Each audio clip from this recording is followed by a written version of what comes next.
Le journal du Mercato vous est présenté par foot.fr, la boutique 100% football.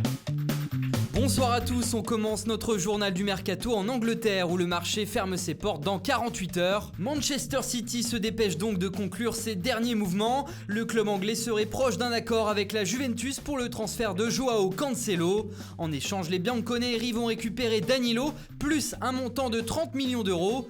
Aussi, l'Allemand Leroy Sané devrait prendre la direction du Bayern Munich dans les prochaines heures. Un transfert de 110 millions d'euros est évoqué, ce qui serait un record absolu pour le champion d'Allemagne en titre.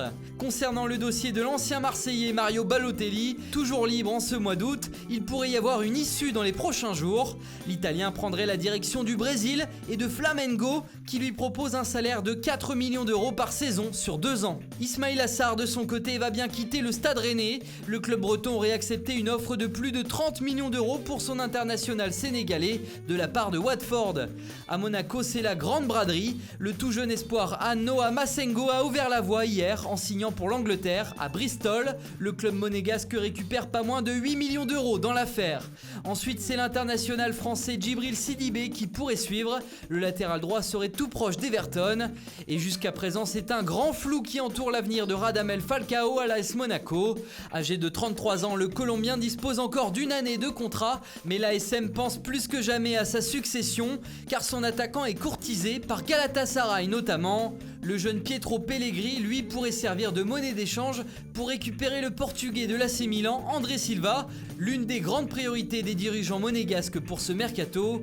On parle aussi d'un possible prêt de William Goebbels au FC Metz. Youssef Aïd Benasser se retrouve dans le viseur de Bordeaux. Benjamin Henrichs dans celui du Werder Bremen en Allemagne et Gemerson figure dans les petits papiers de l'AS Roma. Quant à Alexander Golovin qui n'a pas spécialement brillé pour sa première saison, la porte serait fermée. Le Russe est bien décidé à rester et veut prendre sa revanche pour briller à Monaco cette saison. Dans le sens des arrivées, pour remplacer Radamel Falcao, Monaco pense à Mariano Diaz, l'ancien de l'OL, aujourd'hui en situation d'échec au Real Madrid. Mais l'ASM aurait également des vues sur le buteur de l'AS Roma, Edin Dzeko, courtisé également par l'Inter.